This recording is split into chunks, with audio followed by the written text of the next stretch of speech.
Hunger, inflation, unemployment, insecurity. These are just a few of the many events that will thrust us into the depths of a harrowing calamity if the U.S. economy should collapse. The very foundations of stability and prosperity would crumble beneath our feet, casting us into a vortex of chaos and despair. In a potential U.S. economic collapse, access to credit would be lost, banks would close, and there would be a shortage of essential goods like food and gas. The impact could extend to local governments and utilities, potentially causing a lack of water and electricity. Such a collapse would trigger a global panic, leading to a decline in demand for the U.S. dollar and U.S. treasuries. Interest rates would surge, prompting investors to seek alternative currencies like the yuan, euro, or even gold. The consequence would be not just inflation, but hyperinflation, as the dollar loses value relative to other currencies. To envision life during an economic collapse, consider the Great Depression. The stock market crashed dramatically, resulting in significant losses for investors. Unemployment soared, wages plummeted, and the U.S. GDP was nearly halved. Many individuals migrated to find employment, and it took years for the stock market to recover. It's important to note that an economic crisis is different from an economic collapse. The 2008 financial crisis, while causing substantial job and home losses, did not result in a complete collapse as essential services were still provided. Additionally, some past financial crises that appeared dire at the time are now barely remembered. So guys, let's take a moment to go down memory lane. First, let's start with the 1970s stagflation. In the turbulent era of the 1970s, a phenomenon known as stagflation cast its ominous shadow over the global economy. This unsettling combination of stagnant economic growth and high inflation left governments, businesses, and individuals grappling with unprecedented challenges. The stage was set with two pivotal events that set off a chain reaction of economic distress. Firstly, the OPEC oil embargo of 1973 triggered a seismic shock in the global energy market. As oil-producing nations flexed their collective muscle, oil prices skyrocketed, sending shockwaves through various sectors heavily reliant on this vital resource. The resulting energy crisis wreaked havoc on industries, straining their ability to operate efficiently and increasing production costs. The second trigger was the decision by President Richard Nixon in 1971 to sever the ties between the U.S. dollar and the gold standard. This historic move dismantled the long-standing system that had anchored the global financial order. By uncoupling the dollar from its gold backing, Nixon sought to gain flexibility in managing the U.S. economy. However, this action had unintended consequences, contributing to a loss of confidence in the dollar and fueling inflationary pressures.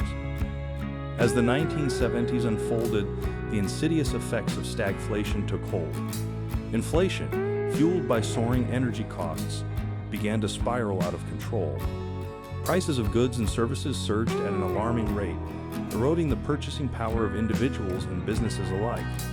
This rapid inflation was a stark departure from the prevailing economic wisdom of the time, which held that high inflation and high unemployment were mutually exclusive. Stagflation shattered these assumptions, plunging economies into uncharted territory. In response to the mounting crisis, governments sought to implement policies to combat inflation. One such measure was wage and price controls. In the United States, the government embarked on a bold move to freeze wages and labor rates. The intention was to curb inflationary pressures by preventing workers from demanding higher wages, which would further drive up prices. However, this approach had unintended consequences. As wages stagnated and inflation persisted, businesses found themselves caught in a tight vice. With prices held in check, they struggled to maintain profitability. Faced with the inability to raise prices to offset rising costs, businesses were forced to make difficult decisions.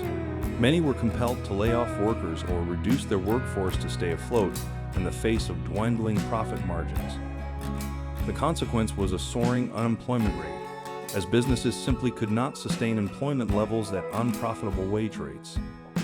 The 1970s stagflation crisis served as a wake-up call to policymakers and economists alike.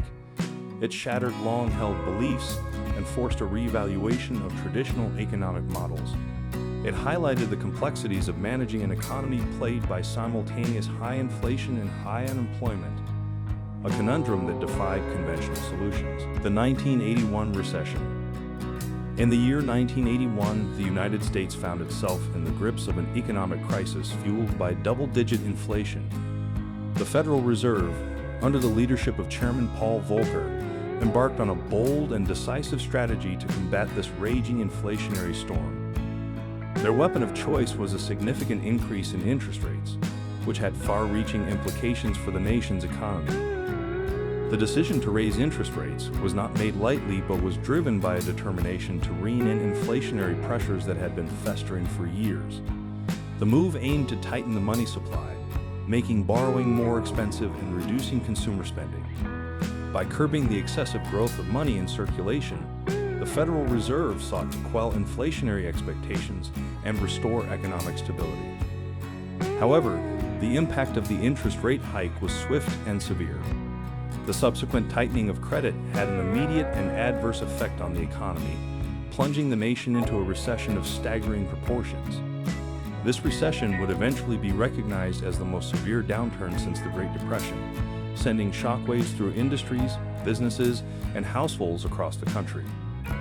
Amid the deepening economic crisis, President Ronald Reagan, who had assumed office in 1981, faced the daunting task of steering the nation back toward prosperity. The 1989 savings and loan crisis. Following ill-fated real estate investments, a staggering number of 1,000 banks met their demise. The repercussions of these imprudent ventures reverberated through the financial system, revealing the misuse of bank depositors' funds by notable figures like Charles Keating and other savings and loan bankers. This financial turmoil plunged the nation into a recession, and the unemployment rate skyrocketed, reaching a distressing peak of 7.5%. In a bid to salvage the crumbling financial landscape, the government was compelled to intervene, providing substantial bailouts to selected banks amounting to a staggering $124 billion. Post-9/11's recession. The September 11, 2001 terrorist attacks instilled widespread fear and extended the duration of the 2001 recession, resulting in unemployment rates surpassing 10% and persisting until 2003. In response, the United States initiated the War on Terror, incurring a substantial and ongoing cost to the nation of $6.4 trillion. 2008 financial crisis. In the lead-up to the 2008 financial crisis, there were clear indications of trouble on the horizon. It began with the ominous combination of swiftly declining housing prices and a mounting wave of mortgage defaults, particularly in the subprime mortgage sector in 2006. These early warning signs set in motion a chain of events that would reverberate throughout the financial landscape. The subprime mortgage crisis, born out of the housing market turmoil, became a catalyst for widespread panic among investors and a loss of confidence in financial institutions. The toxic assets, primarily mortgage-backed securities tied to subprime loans, were at the epicenter of this crisis. As the value of these assets plummeted, it triggered a ripple effect that spread rapidly across the financial community. The interconnectedness of the global financial system meant that the repercussions of the subprime mortgage crisis were not contained within the borders of the United States. Panic and uncertainty quickly gripped international markets as investors scrambled to mitigate their exposure to the rapidly deteriorating situation. This led to massive bank withdrawals, exacerbating the fragile state of the financial sector. The COVID-19 pandemic. The full economic costs of the COVID-19 pandemic are yet to be determined. IMF Managing Director Kristalina Georgieva estimates that the global economy will suffer a $28 trillion loss in economic output from 2020 to 2025. As the U.S. economy strives to overcome pandemic-related challenges like inflation, supply chain disruptions, and labor market instability, government intervention will play a crucial role in progress. The good news: you can make preparations for a potential economic collapse. Nevertheless, a genuine economic collapse is unlikely to occur as the U.S. government has historically implemented measures to prevent such situations. While the chances of a complete economic collapse are slim, it's always wise to be prepared for unexpected challenges. Remember, managing your debt, living within your means, and maintaining a healthy savings account are essential steps in safeguarding your financial future. So stay informed, be proactive, and remember to consult with professionals who can help you navigate these uncertain times. Together, we can build a more resilient and secure future. Thanks for watching. Don't forget to give us a thumbs up and hit the subscribe button for more.